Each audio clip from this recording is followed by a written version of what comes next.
And now we've got Eduardo from Tegik. Thank you. So my name is Eduardo Williams. I'm from Mexico. Our startup is called Tegik, and we created this product called Contalink. But before that, I wanted to talk to you a little bit more about the electronic invoicing market, which is a big issue, especially in Latin American markets such as Mexico. A really quick introduction to electronic invoicing for those who are not familiar. Electronic invoicing is a form of electronic billing. Most common traded documents are invoices, credit notes, purchase orders, and so on. There are many methods across the world for doing that, and most popular are, of course, EDIs, XMLs, CBS files. The exchange methods are email, FTP, web applications, web services, and API, of course. So the main purposes are AP automation, tax audit purposes, paperless, and e-commerce enabled. So why Mexico? Why I came here to talk to you about Mexico? Electronic invoicing is being required by law since April this year in Mexico, and that means that every business has to generate an invoice electronically. So that's the only way you can generate an invoice in Mexico at this moment. So actually salary receipts as well, and the exchange method are XMLs and email. So by this moment, approximately 9 billion transactions have been taking place in Mexico, and of course it's growing fast. So surprisingly, Mexico is the first country to require every single company to use electronic invoicing. That's why Mexico now has a leader role in on this. And it's getting a lot of attention especially from Latin American countries such as Brazil, Chile, Colombia, Ecuador, and many more. And also European countries are coming to Mexico to understand this case. So I'm not here to talk to you about this. I'm here to talk to you about the opportunities that this represents in these countries where electronic invoicing could be required by law. This is a quick overview of the electronic invoicing market over the world. As you can see, the leaders are Mexico, Brazil, Chile, Norway. I'm specifically familiar with the Latin American countries.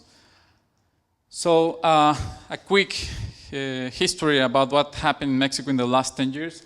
So in 2004, the legal framework came up and the operational regulation for the digital tax invoice. 1 year after it started to operate, so just early adopters, big companies started to use it. So as you can see, there were about 100,000 transactions in that year, versus 3 billion transactions in 2013. So in 2009, the next generation, talking about the format, came out, which is called CFD. And then on 2010, came a new format which required you to validate your invoice through internet, but online. So before generating the invoice, you have to validate the invoice through internet, through the government. So that's called the CFDI, or Digital Tax Invoice via Internet. And actually, this is the format that we are using right now. So in 2011, this format became an obligation for those companies selling above 4 million pesos a year. And in 2014, this year, every company has to use this format. So this in my perspective, has big implication for companies in Mexico and those Latin American countries that are following. So why, beyond the paperless thing, of course, it creates greater transparency and fiscal control. That is why the government pushed this, of course.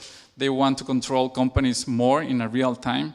So the visibility that they have now of every company is incredible. So better security, lower management costs, of course, reduce use of paper, and so on, encouraging e-commerce.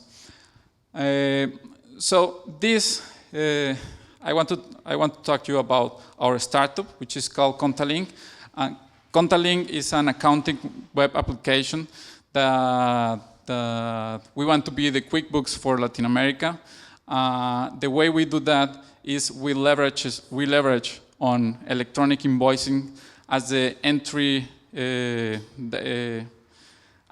method to instead of manually entering your data.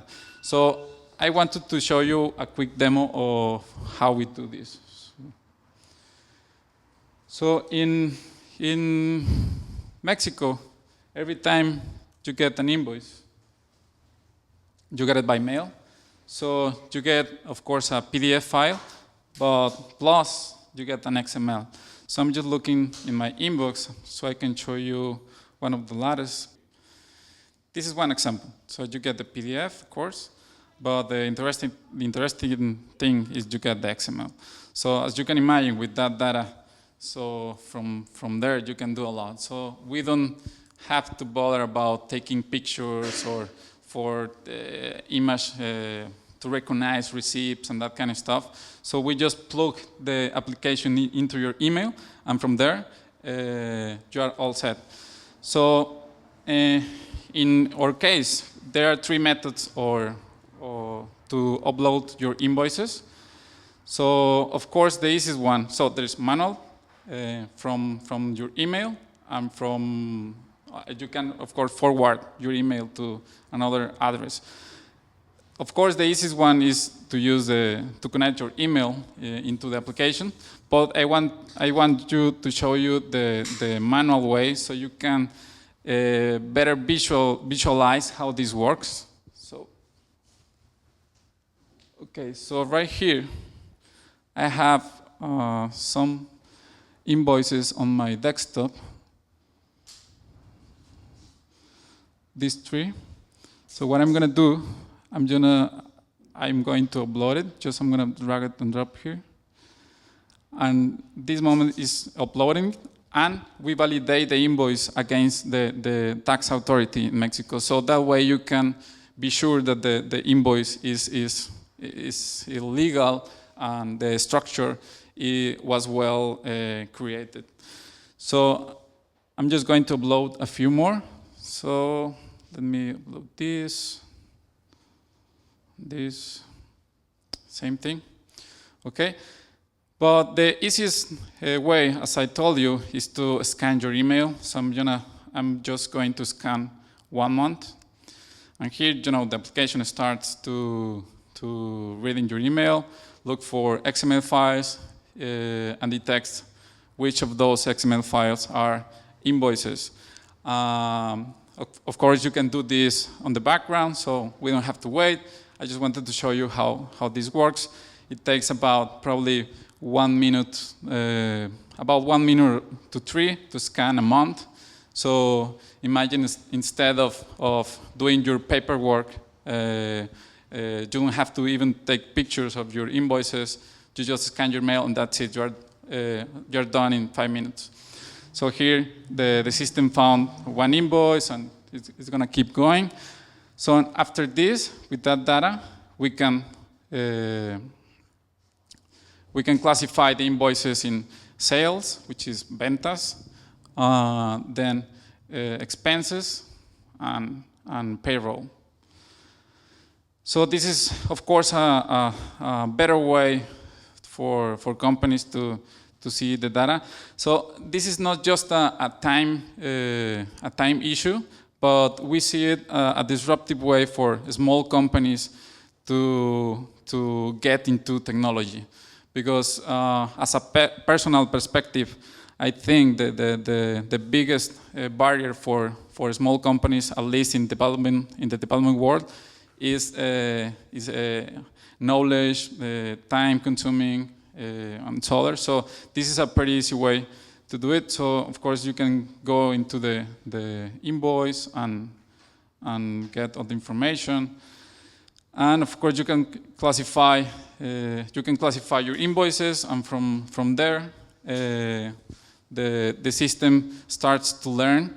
So the next time you get an invoice from the same supplier, you don't have to classify it again. So the system just starts to learn about that. And you have a dashboard from where you could see what is going on. Okay, so it's taking a while. Okay, just a basic dashboard. This is going to tend to evolve into we want to see our application as a business intelligence tool for the masses, where they don't have to do any ETL process at all, since the data is already structured, of course, because of the electronic invoicing. So basic stuff, map. These are probably my customers, my suppliers, and that kind of stuff. So another thing. So at the end, so this is an accounting web app, but you can use it as I said before, as an business intelligence tool. At the moment, since we don't have aggregators as Jotly, that's why I asked before, we can upload your bank statement from an Excel spreadsheet, which is right here. But the interesting thing is that the government is going to push banks to generate XML bank statements beginning next year. So we won't have to do this anymore. So we can use either aggregators or XMLs from the banks. So, but just to give you the idea, so you get your statement. So from here you start to reconcile,